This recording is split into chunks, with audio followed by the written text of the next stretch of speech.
जो आज फिर से स्वागत है आपका एक क्लासेस में। आज मैं आप लोगों के लिए अगला टॉपिक लेके आया हूँ। पिछली क्लास में मैंने आप लोगों को विद्युत द्विध्रुव के कारण अक्षीय स्थिति में विद्युत क्षेत्र की तीव्रता का सूत्र स्थापित करके दिखाया था, लेकिन आज मैं क्या करूंगा, विद्युत द्विध्रुव के कारण निरक्षीय स्थिति में विद्युत क्षेत्र की तीव्रता का सूत्र स्थापित करूंगा। कल मैंने अक्षीय स्थिति में किया था, आज मैं करूंगा निरक्षीय स्थिति में विद्युत क्षेत्र की तीव्रता का सूत्र। अब इसके लिए देखो, सबसे पहले हम डायग्राम समझते हैं। इसमें डायग्राम देखो, सबका ध्यान बोर्ड पर होना चाहिए, ठीक है। जो डायग्राम समझ गया, ठीक है, उसके बाद वो सारे कॉन्सेप्ट उसके समझ जाएगा आराम से, उसकी थ्योरी के। देखो जरा ध्यान से, किसके कारण का नाम है, किसी विद्युत द्विध्रुव के कारण निरक्षीय स्थिति में विद्युत क्षेत्र की तीव्रता ज्ञात करनी हम अब करेंगे। इसमें देखो ध्यान से देखो, सबसे पहले हम क्या बनाएंगे, एक विद्युत द्विध्रुव बनाएंगे। क्या बनाएंगे भाई? विद्युत द्विध्रुव। पहले मैंने क्या करा, एक ए बी नाम का विद्युत द्विध्रुव लिया, ठीक है, इसे नाम दे दिया ए बी। ए बी नाम दे दिया, ए बी नाम का एक विद्युत द्विध्रुव है, ठीक है। विद्युत द्विध्रुव एक ऐसा निकाय या स्थान होता है जिसमें दो विपरीत आवेशों के बीच की दूरी बहुत ही क्या होती है, अल्प होती है, ठीक है। ऐसे निकाय या स्थान को हम क्या बोलते हैं, विद्युत द्विध्रुव बोलते हैं, ठीक है। ये दो आवेश है, एक प्लस का तो दूसरा माइनस का, ठीक है, यानी कि एक दूसरे के क्या विपरीत, ठीक है।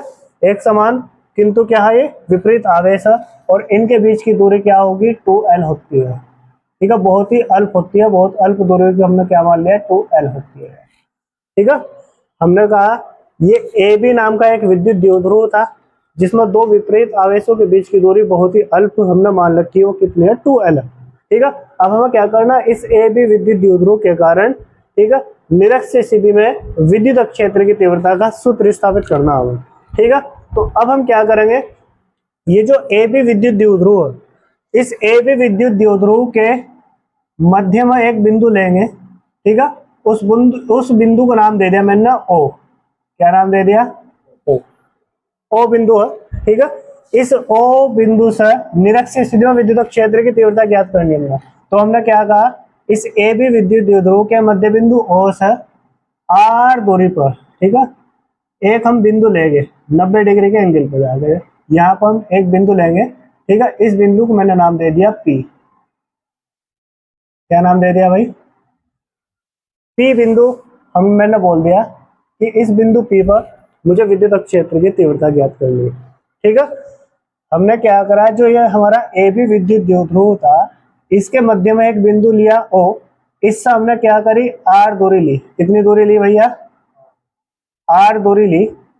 आर दूरी पर एक बिंदु लिया पी, जिस पर हमें क्या करना, विद्युत क्षेत्र की तीव्रता ज्ञात करनी है, ठीक है। ये आर दूरी ली है, समझ में आया यहाँ तक, ठीक है। अब हमें क्या करना, इस ए बी विद्युत द्विध्रुव के कारण आर दूरी पर बिंदु पी पर विद्युत क्षेत्र की तीव्रता ज्ञात करनी, वो भी कौन सी स्थिति में, निरक्षीय स्थिति में, ठीक है। यानी कि वाई एक्सिस में आ रही है तो इसलिए से निरक्षीय स्थिति बोलते हैं। अगर एक्स एक्सिस में निकाल लेंगे तो वो होता है अक्षीय स्थिति, और वाई एक्सिस में निकाल लेंगे, ठीक है, तो वो होगा हमारा क्या, निरक्षीय स्थिति, ठीक है। तो ये निरक्षीय स्थिति में निकल का होगा यहाँ पर। अब देखो जरा ध्यान से, अगर मैं इस प्लस क्यू आवेश के कारण, ठीक है, इस बिंदु P पर विद्युत क्षेत्र की तीव्रता निकाल लूंगा, ठीक है, तो इसके कारण प्लस क्यू आवेश के कारण बिंदु P पर जो विद्युत क्षेत्र की तीव्रता होगी उसकी दिशा इधर की ओर होगी। प्लस क्यू आवेश के कारण बिंदु P पर विद्युत क्षेत्र की तीव्रता, उसकी डायरेक्शन इधर आओगी, करेक्ट, ठीक है। तो मैंने ऐसा कहा, यहाँ पर विद्युत क्षेत्र की तीव्रता होगी E1। क्या होगी भैया, E1, कोई दिक्कत तो नहीं है। इसी प्रकार अगर मैं माइनस क्यू आवेश के कारण बिंदु P पर विद्युत क्षेत्र की तीव्रता निकाल लूंगा, तो माइनस क्यू आवेश के कारण विद्युत क्षेत्र की तीव्रता, ठीक है, अगर मैं निकाल लूंगा बिंदु P पर, तो वो होगी तो इधर ही, लेकिन उसकी दिशा अंदर की ओर होगी। किधर होगी, अंदर की ओर। मैंने आप लोगों को बताया था, माइनस क्यू आवेश के कारण विद्युत क्षेत्र की तीव्रता की दिशा होती है अंदर की ओर, तो वो उधर की ओर नहीं होने की, वह इधर की ओर होगी, ठीक है। तो इसे मैंने बोल दिया यहाँ पर क्या, E2। क्या बोल दिया भाई, E2। ये E1 और ये E2 हो गया हमारा। कोई दिक्कत तो नहीं यहाँ तक, कोई समस्या हो? ठीक है, तो प्लस की आवेश के कारण विद्युत क्षेत्र की तीव्रता होगी E1 जो कि इधर की ओर होगी, और माइनस की आवेश के कारण बिंदु P पर विद्युत क्षेत्र की तीव्रता होगी, वो होगी इधर की ओर, उसका हमने कह दिया वो होगी E2। क्या होगी भाई? E2। अब देखो जरा ध्यान से, यहाँ पर ये वाला जो कोण है, इस AB और BP भुजा के बीच में देखो ये कोण बन रहा है, इस कोण को मैंने मान लिया थीटा। क्या मान लिया? थीटा। ठीक है, इसी प्रकार से AB और ये AP, इसके बीच में भी एक कोण बनना, इसे भी मैंने मान लिया क्या? थीटा। क्या मान लिया भाई? थीटा। कोई दिक्कत तो नहीं? ये दोनों कोण मैंने लगभग बराबर मान लिए, देखिए थीटा। ठीक है, ये दोनों कोण थीटा मान लिए। अब अगर मैं देखो यहाँ पर ये भी कोण थीटा, ये भी कोण थीटा, है ना? अब देखो जरा ध्यान से, अगर मैं यहाँ पर परिणामी तीव्रता निकालने की कोशिश करूं, इस बिंदु P पर परिणामी तीव्रता निकालने की कोशिश करूंगा, तो एक विद्युत क्षेत्र की तीव्रता इधर, एक विद्युत क्षेत्र की तीव्रता इधर, ये दोनों एक दूसरे पर इधर की ओर क्या करेंगे? बल लगाओगे। क्या लगाओगे? बल, यानी कि इनकी तीव्रता की दिशाएं होंगी। ठीक है, एक इधर की ओर जा रही है, एक इधर की ओर जा रही है, तो इस पर एक अंदर की ओर यहाँ पर बल लगा, यानी कि उसकी जो तीव्रता होगी, परिणामी तीव्रता, वो इधर की ओर होगी। ठीक है, जो कि हमें निकालनी है, निरक्षीय निकालनी, उसकी डायरेक्शन इधर की ओर होगी हल्की सी। ठीक है, एक उधर को तो एक इधर को, तो बीच वाली इसके यहाँ से पॉइंट निकलेगा। जैसे हमने क्या करा, यहाँ पर मान लो एक यहाँ पर एक पॉइंट बनाया, यहाँ पर एक कील गाड़ दी, एक धागा इसमें इधर बांध दिया, एक इधर बांध दिया, और सर जैसे हम खींचने की कोशिश करेंगे तो इसको बीच की ओर एक बल लगेगा इधर की ओर, तो इसकी तीव्रता इधर हो। कोई दिक्कत तो नहीं है? अब देखो जरा ध्यान से, अगर मैं यहाँ पर ये P1 P और B, इसके बीच का ये कोण निकाल लो, ये वाला कोण निकाल लो, तो ये वाला जो कोण होगा, देखो ये कितना होगा, बताओ कितना होगा? देखो जरा ध्यान से, ये पूरा त्रिभुज मान लो, PAB त्रिभुज मान लो। ठीक है, इसमें ये वाला कोण क्या है? थीटा। ये वाला कोण भी क्या है? थीटा। और ये इधर की ओर एक बाह्य कोण बनना है, इसका क्या बनना? बाह्य कोण। किसी भी त्रिभुज का बाह्य कोण क्या होता है? ठीक है, उस त्रिभुज के दो कोणों के योगफल के क्या होता है? बराबर होता है। अगर मुझे ये बाह्य कोण निकालना, ये वाला, ठीक है, तो ये बाह्य कोण क्या होगा? इस त्रिभुज के दो आंतरिक कोणों के योगफल के क्या होगा? बराबर। यानी कि ये एक कोण इसका थीटा है और दूसरा कोण भी थीटा है, तो इन दोनों को जोड़कर कितना प्राप्त होगा? हम 2 थीटा। ठीक है, तो यानी कि हम कहेंगे ये वाला जो कोण होगा, ये कितना होगा? 2 थीटा होगा। कितना होगा भाई? 2 थीटा। समझ में आया? 2 थीटा की मिला बनना, क्योंकि ये बाह्य कोण है, त्रिभुज का बाह्य कोण, किसी भी त्रिभुज का बाह्य कोण, ठीक है, त्रिभुज के दो आंतरिक कोणों के योगफल के क्या होता है? बराबर होता है। ठीक है, तो ये वाला कोण कितना हो गया हमारा? पूरा का पूरा 2 थीटा। कोई दिक्कत तो नहीं है, कोई परेशानी नहीं। अब देखो जरा ध्यान से, अगर मैं प्लस की आवेश के कारण इस बिंदु P पर विद्युत क्षेत्र की तीव्रता E1 निकालने की कोशिश करूंगा, तो मुझे यहाँ से A से लेकर P तक की दूरी चाहिए होगी। बताओ, चाहिए होगी नहीं चाहिए होगी? है ना? अब मुझे जब इसकी दूरी चाहिए, तो दूरी कैसे निकाल लूंगा बताओगे? देखो भाई ध्यान से, यहाँ पर A से लेकर B तक की जो दूरी है वो कितनी है? 2L। और O क्या है? इसका मध्य बिंदु, यानी कि मध्य बिंदु का मतलब दो भागों में से बराबर भाग को विभाजित करेगा। अगर पूरी दूरी है हमारी 2L है, A से लेकर B तक की दूरी 2L है, तो A से O तक की दूरी हमारी क्या हो जाएगी? L होगी नहीं होगी? इसी तरीके से O से B तक की दूरी भी क्या होगी? L। यहाँ कोई दिक्कत तो नहीं है? ठीक है, और यहाँ पर देखो बिंदु O से बिंदु P तक की दूरी, O से P तक की दूरी क्या है हमारी? R। कोई दिक्कत तो नहीं है? और जरा ध्यान से देखो, ये जो OP है, ये AB भुजा पर क्या है? लंब, यानी कि 90 डिग्री का कोण बना रहा। कितने डिग्री का कोण बना रहा? 90 डिग्री का कोण बना रहा। और जहां कहीं भी आप लोगों को समकोण त्रिभुज बनता हुआ दिखाई दे, तो वहां पर क्या लगाते हैं हम? पाइथागोरस प्रमेय। क्या लगाते हैं? पाइथागोरस प्रमेय। ठीक है, तो पाइथागोरस प्रमेय क्या होती है? पाइथागोरस प्रमेय कहती है कि किसी भी त्रिभुज का जो सबसे लंबी भुजा है, उसका स्क्वायर उसकी शेष बची हुई दो भुजाओं के स्क्वायर के योगफल के क्या होता है, बराबर होता है। यानी कि कर्ण का स्क्वायर बराबर होता है हमारा लंब का स्क्वायर प्लस आधार का स्क्वायर, इस तरीके से होता है ना, पढ़ा रखा मैंने आप लोगों को। ठीक है, तो मुझे ये वाली यहां से लेकर ए से लेकर पी तक की दूरी चाहिए, ए से लेकर पी तक की दूरी चाहिए। तो इसे कैसे निकाल लूंगा मैं भाई, कर्ण मेरा एपी, कर्ण मेरा क्या है एपी, इसका स्क्वायर बराबर हो गया यहाँ पर लंब, लंब क्या है मेरा ओपी, इसका स्क्वायर प्लस इस त्रिभुज में आधार क्या है इसका, यहाँ पर देखो एओ, ठीक है, एओ का स्क्वायर। ठीक है, यानी कि मैंने कहा ए पी का स्क्वायर बराबर ओ पी का स्क्वायर, यानी कि ओपी कितना हमारा आर, इसका स्क्वायर हो जाएगा, प्लस एओ कितना हमारा देखो एल, यानी कि इसका स्क्वायर हो जाएगा। मुझे ए पी का मान निकालना है, तो ए पी के ऊपर का स्क्वायर हटाएंगे तो बराबर के बाद क्या बनेगा रूट, यानी कि R square plus L square, इस तरीके से बनेगा। समझ में आया, कोई दिक्कत तो नहीं है। तो ये वाली जो दूरी है हमारी एपी दूरी, इसे मैं डायरेक्ट लिखूंगा वहां पर, ये दूरी होगी हमारी root R square plus L square. कोई दिक्कत तो नहीं, कोई दिक्कत तो नहीं यहाँ तक।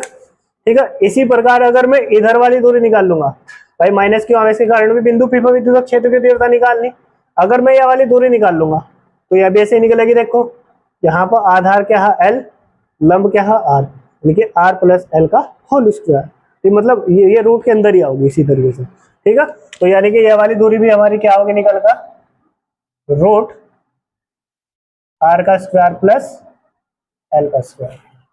समझ में आया, तो ये था इसका डायग्राम, कोई दिक्कत तो नहीं है, कंप्लीट होगा डायग्राम। ठीक है, ये मैंने समझा दिया आप लोगों को कैसे निकाल कर रखा मैंने। ठीक है, इसे आप लोग ठीक है लिखने की जरूरत नहीं है, बस समझ गए वही काफी है तुम्हारे लिए। ठीक है, ये डायग्राम बन गया, ये डायग्राम में बस सारी चीजें प्रदर्शित कर दियो, तुम्हारा कोई सा भी नंबर कट नहीं सकता। ठीक है, अब इसके बाद हमें क्या करना है, इसकी थ्योरी लिखनी, क्या लिखनी थ्योरी। ठीक है, अब थ्योरी कैसे लिखेंगे, जो जो चीज हमने इसमें बना दी उन्हें लिखते चलेंगे। सबसे पहले हमने क्या बनाता है इसमें एक ए बी विद्युत द्विध्रुव। ठीक है, जिसमें कोई माध्यम नहीं दे रखा तो हम परावैद्युतांक कह के चलेंगे, परावैद्युतांक के वाले माध्यम में ये स्थित है। ठीक है, तो वही बिल्कुल सेम थ्योरी ऐसी है जैसे मैंने पहले लिखी थी, बस इसमें चेंज क्या होगा, ये निरक्षीय स्थिति वाला होगा। ठीक है, तो यहाँ लिखेंगे माना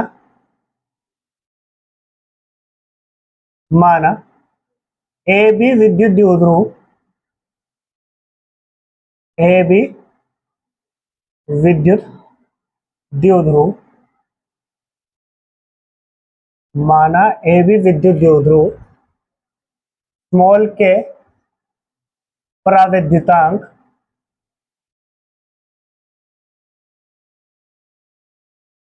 ठीक है, के परावैद्युतांक वाले, माना ए बी विद्युत द्विध्रुव के परावैद्युतांक वाले माध्यम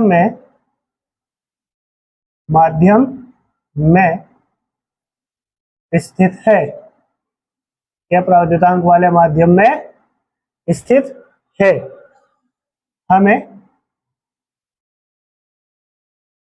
ए बी विद्युत द्विध्रुव के, ठीक है, हमें ए बी विद्युत द्विध्रुव के, ए बी विद्युत द्विध्रुव, हमें ए बी विद्युत द्विध्रुव के, ठीक है, ये जो ए बी विद्युत द्विध्रुव है, ए बी विद्युत द्विध्रुव के मध्य बिंदु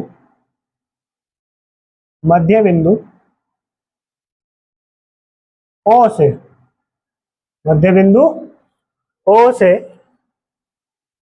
आर दूरी पर, आर दूरी पर, मध्य बिंदु ओ से आर दूरी पर बिंदु पी पर,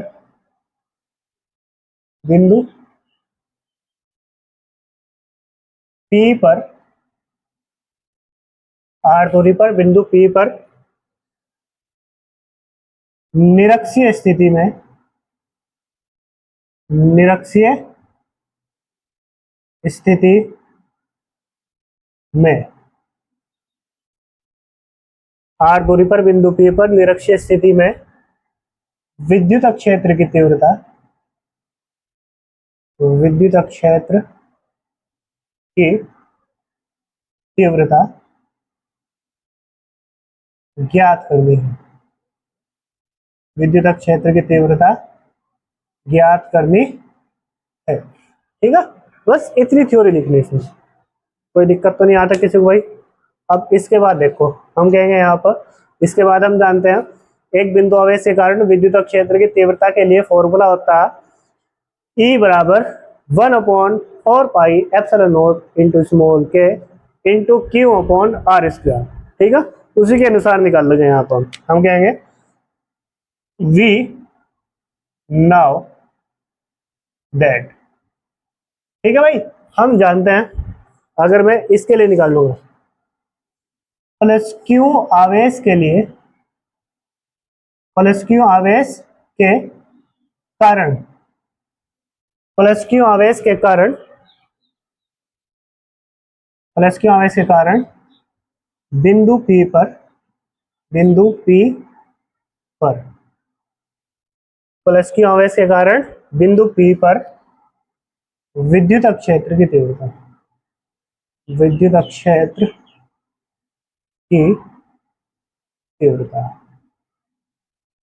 ठीक है, प्लस क्यू आवेश के कारण बिंदु P पर विद्युत क्षेत्र की तीव्रता। ठीक है, तो उसके लिए फॉर्मूला क्या होगा, प्लस क्यू आवेश के कारण बिंदु P पर विद्युत क्षेत्र की तीव्रता हमने क्या निकालनी है यहाँ E1। ठीक है, वेक्टर E1 बराबर, इसके लिए फॉर्मूला क्या होगा 1/4 pi epsilon not into small के इंटू क्यू अपॉन, आवेश तो यहाँ पर क्यू है, क्यू अपॉन आर स्क्वायर होता है।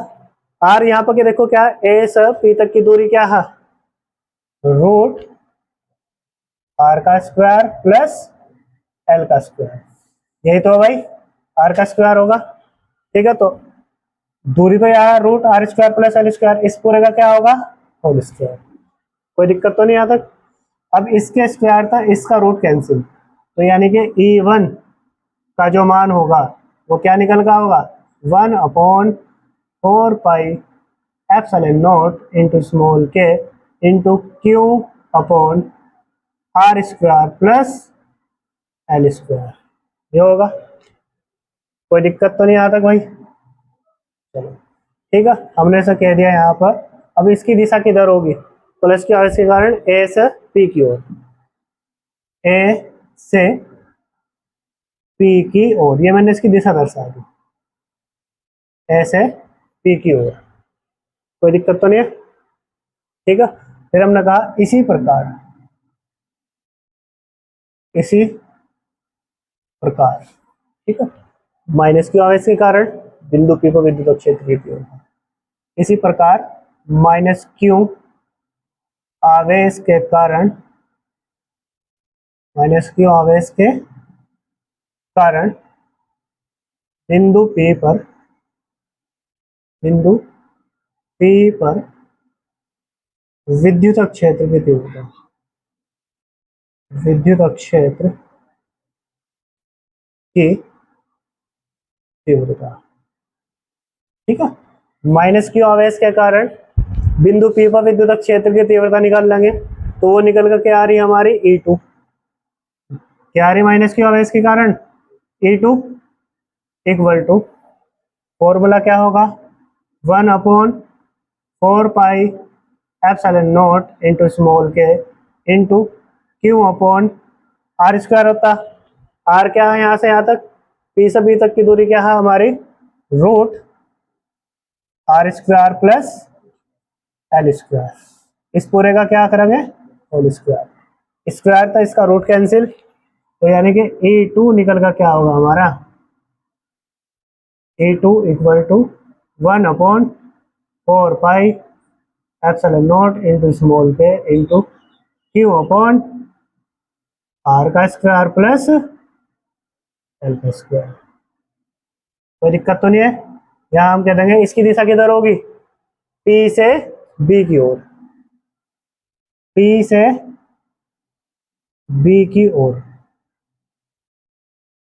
P से B की ओर, कोई दिक्कत तो नहीं आता। चलो अब इस आगे सोल्व करते हैं। अब जरा एक बार ध्यान से देखो यहाँ पे, यहाँ E1 इसका मान देखो क्या है, 1/4πε0 इंटू स्मॉल के इंटू Q/r² प्लस L²।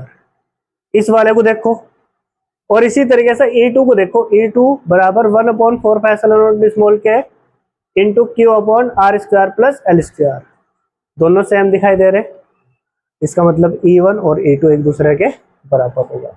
हमने कहा अतः E1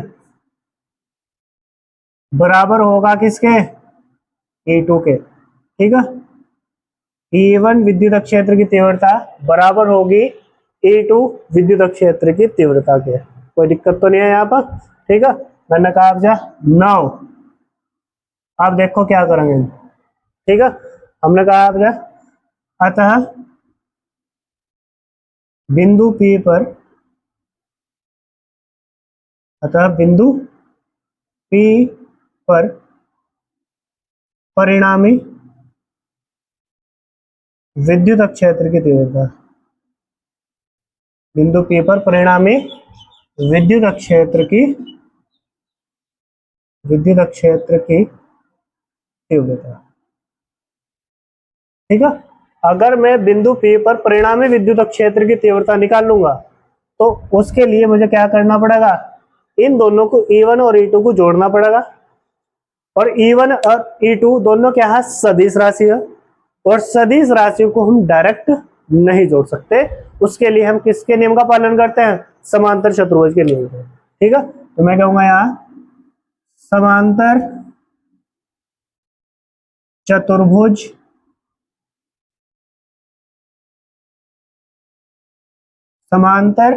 चतुर्भुज के नियम से,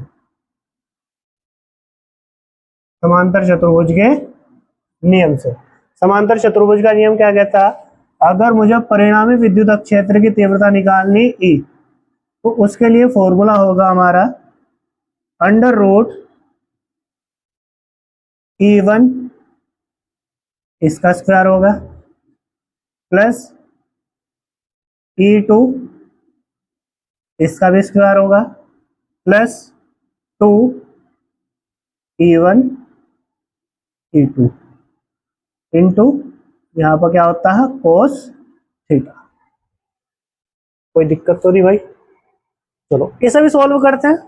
ठीक है, अब यहाँ पर देखो जरा ध्यान से, चूंकि अभी ऊपर मैंने आप लोगों को बताया E1 विद्युत क्षेत्र की जो तीव्रता है वो बराबर होगी E2 विद्युत क्षेत्र की तीव्रता के बराबर है। यानी कि हम क्या कह सकते हैं कि E1 जहां दिख रहा होगा वहां E2 लिख सकते हैं, जहां E2 दिख रहा होगा वहां E1 लिख सकते हैं। कोई सा एक चेंज कर दो, एक चेंज करना, दोनों नहीं चेंज करने। ठीक है, चलो अब हम यहाँ पर करते हैं इस साथ देगा।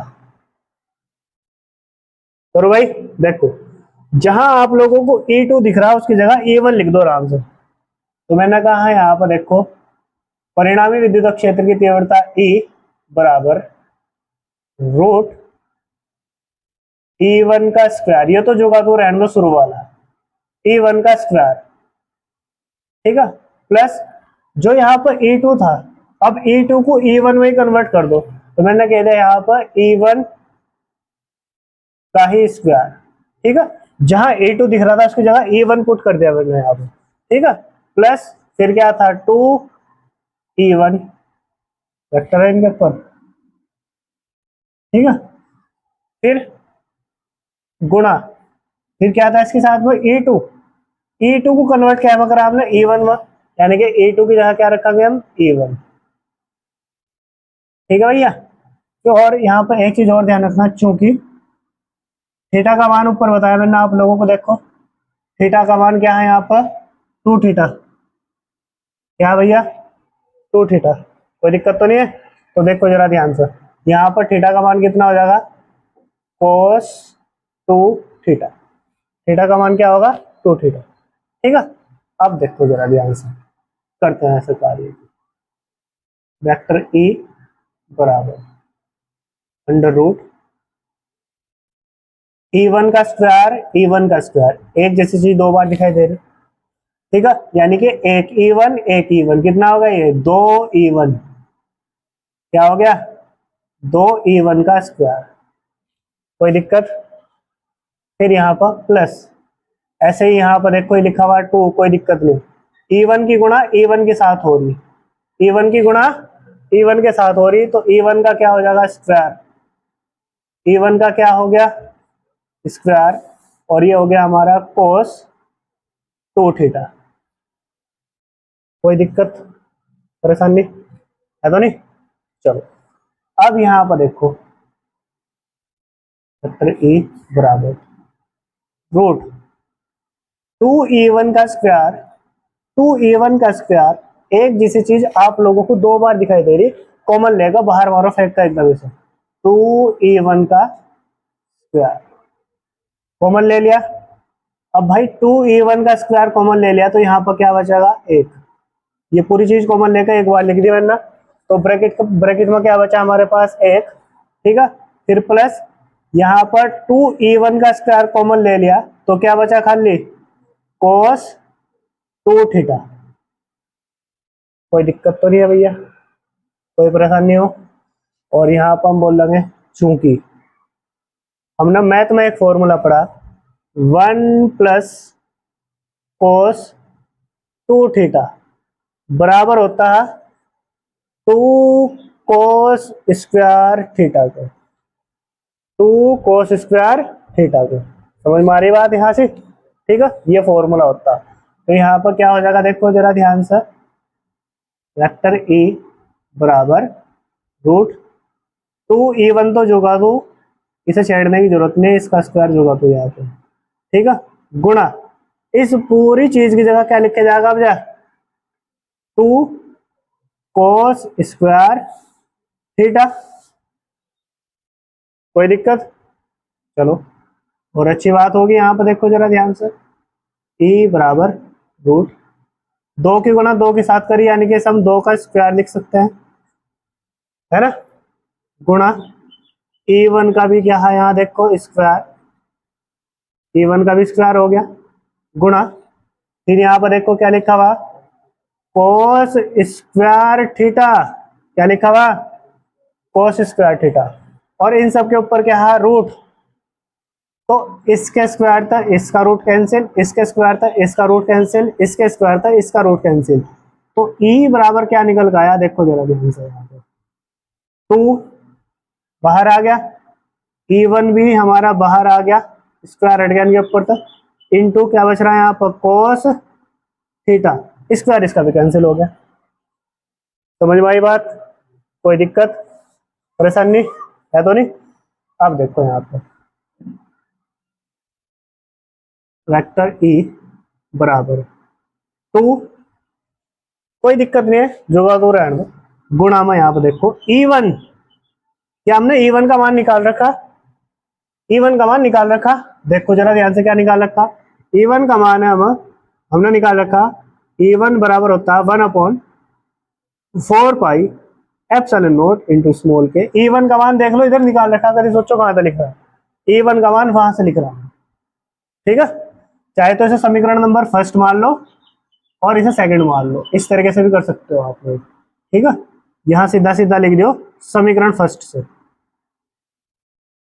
समीकरण फर्स्ट से ऐसा भी कर सकते हो, कोई दिक्कत नहीं। नहीं तो डायरेक्ट रख दो, कोई दिक्कत नहीं, चाहे समीकरण भी ना मानियो, क्योंकि हमने बराबर तो रख ही दिए, e1 e2 एक दूसरे के बराबर, ठीक है। तो मैंने कहा यहाँ पर e बराबर 2 इंटू e1 का मान क्या होगा हमारा 1/4 pi epsilon not into small के इंटू, फिर क्या लिखा हुआ क्यू अपॉन, ये ब्रैकेट के अंदर लिख लो, चलो कोई दिक्कत नहीं, क्यू अपॉन क्या लिखा हुआ, आर का स्क्वायर प्लस एल का स्क्वायर, यही तो, ठीक है। फिर इसके गुणा में भी क्या था हमारा, कोस थीटा, क्या था, कोस थीटा। अब कोस थीटा को थोड़ा समझते हैं, समझे, देखो कोस थीटा को हम क्या लिखेंगे यहाँ से, क्योंकि ये एक साइड का डायग्राम ले लो, चाहे तो उधर का चाहे इधर का, दोनों तो कोस थीटा सेम होगा, ठीक है। मैंने कहा इससे निकालते हैं, ठीक है। मैंने कहा एक ये त्रिभुज ले लिया मैंने इस तरीके से, छोटा त्रिभुज अलग से बना रहा है मैं, देखो यहाँ पे ये बिंदु ए है, ये P है और ये बिंदु O है, ये वाला, ठीक है। O से P तक की दूरी हमें पता है R है, A से O तक की दूरी हमें पता है कितनी है भैया, L है ना। और ये 90 डिग्री का एंगल है, 90 डिग्री के सामने वाली भुजा होती है कर्ण, क्या होती है, कर्ण, ठीक है। और ये मान रखा हमने थीटा, थीटा के सामने वाली भुजा होती है लंब, और बची हुई भुजा क्या होती है, आधार। इस तरीके से होता है। तो मैंने आप लोगों को पढ़ा रखा, देखो 10th क्लास में कोस थीटा बराबर होता है आधार और बटे में क्या होता है, कर्ण, आधार बटे कर्ण, ठीक है। तो कोस थीटा इक्वल टू आधार, देखो क्या है, आधार क्या है यहाँ पर, ऐसा हो तक की दूरी क्या है, L, और कर्ण, कर्ण तो हमने बता रखा आप लोगों को निकाल कर, कर्ण यहाँ पर हमने बता रखा है, ये हमारा क्या है, root R square plus L square, इसके बराबर है, ठीक है। तो यानी कि एल के बटे में क्या होगा, root R square plus L square, कोई दिक्कत तो नहीं है। तो हमने कह दिया, जो आप लोगों को कोस थीटा दिखाई दे रहा था, कोस थीटा की जगह क्या लिखा गया, L upon root R square plus L square, ठीक है। तो कोस थीटा की जगह पुट करेंगे एल अपॉन रूट आर का स्क्वायर प्लस एल का स्क्वायर, कोई दिक्कत तो नहीं है। अब इसे सॉल्व करेंगे, देखो आराम से समझो। ई बराबर, भाई एक काम करो, इस एल की, इस 2 की गुणा एल के साथ कर दो, पूरी उसमें गुणा में, तो गुणा में कहीं भी आगे पीछे करके लिख सकते हैं इसे। तो मैंने कहा 1/4 pi epsilon not into small के, सही करके लिखेंगे ऐसा, इंटू क्यों जोगा तो बटे में क्या है इसके, R square plus L square, ठीक है, ये लिखा हुआ, इंटू इस 2 की गुणा एल के साथ होगी इधर, तो मैंने क्या लिख दिया, ऐसे मिलाकर लिख दिया 2L, ठीक है। और इसके बटे में क्या लिखा हुआ था, root R square plus L square, ठीक है, R square plus L square. Root का मतलब बताओ मुझे क्या होता है, रूट का मतलब होता है इस पूरे की पावर 1/2 होगी, कितनी होगी, 1/2। सॉल्व करें ऐसा, अब देखो आर का स्क्वायर प्लस एल स्क्वायर, इसकी पावर कितनी है, 1, आर का स्क्वायर प्लस एल का स्क्वायर, इसकी पावर कितनी है, 1/2, ठीक है। यानी कि R square plus L square, R square plus L square, एक जैसी चीज 2 बार दिखाई दे रही, ठीक है। तो ऐसा कॉमन ले लेंगे, इनकी पावर क्या हो जाएगा, ठीक है, पावर जुड़ जाएगी इनकी आपस में। तो मैंने कहा यहाँ पर क्या होगा, ई बराबर 1/4 pi epsilon not into small के इंटू, इन्हें मिला के लिख लेंगे, क्यू गुणा क्या होगा 2L, और इस पूरे के बटे में ये दोनों तो मैंने देखो एक जैसी चीज है, कॉमन लेके एक बार लिख दिया, आर का स्क्वायर प्लस एल का स्क्वायर, एक बार में लिख दिया। और जो जब इन्हें कॉमन लेते हैं, इनकी पावर क्या होती है, आपस में जुड़ जाती है, यानी कि 1 प्लस क्या हो जाएगा, 1/2, ये इस तरीके से जुड़ जाएंगे, कोई दिक्कत तो नहीं। जिसके बटे में कुछ नहीं, उसके बटे में क्या होता है, 1, ठीक है। पूरा कैलकुलेट करेंगे तो यहाँ पर देखो ई बराबर 1/4 pi epsilon not into small के इंटू, यहाँ देख लो ये क्यू गुणा 2L एक चीज हमें प्राप्त होगी यहाँ पर, क्योंकि क्यू गुणा 2L, क्यू गुणा 2L किसके बराबर होता है, पी के, विद्युत द्विध्रुव आघूर्ण के, ठीक है। तो ऐसा क्या लिख सकते हम, पी, क्या लिख सकते हैं भैया, पी, और इस पूरे के बटे में क्या होगा, आर का स्क्वायर प्लस एल का स्क्वायर, इस पूरे की पावर 2 ही कम 2 प्लस 1 ही कम 1, और इस पूरे के बटे में 2 ही कम 2, क्रॉस मल्टीप्लाई करके ये प्राप्त होगा, ठीक है। पावर सॉल्व करिए हमने।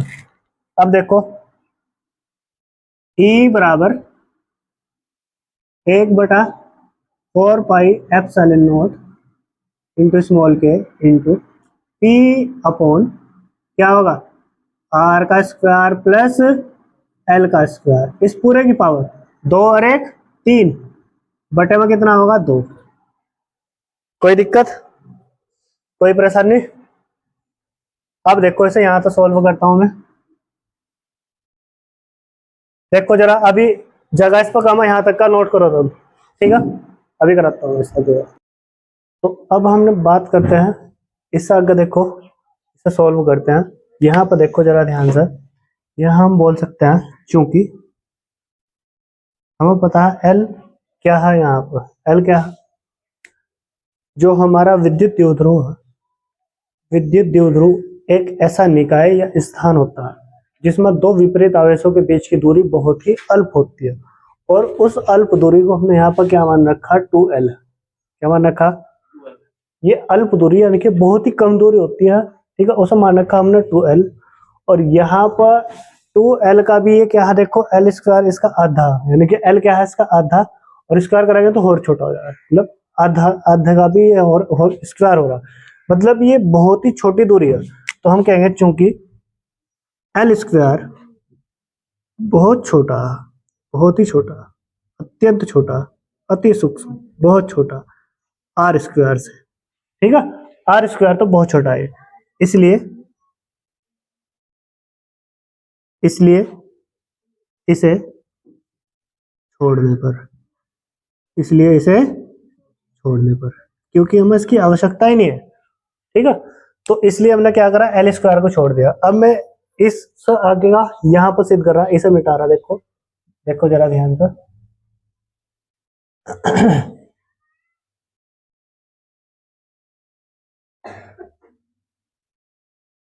इससे आगे का देखो मैं इधर सॉल्व कर रहा, देखो जरा ध्यान से, मैंने क्या करा, एल स्क्वायर बहुत छोटा था, बहुत छोटा था, किसका, आर स्क्वायर था, इसलिए मैंने एल स्क्वायर को क्या कर दिया, छोड़ दिया।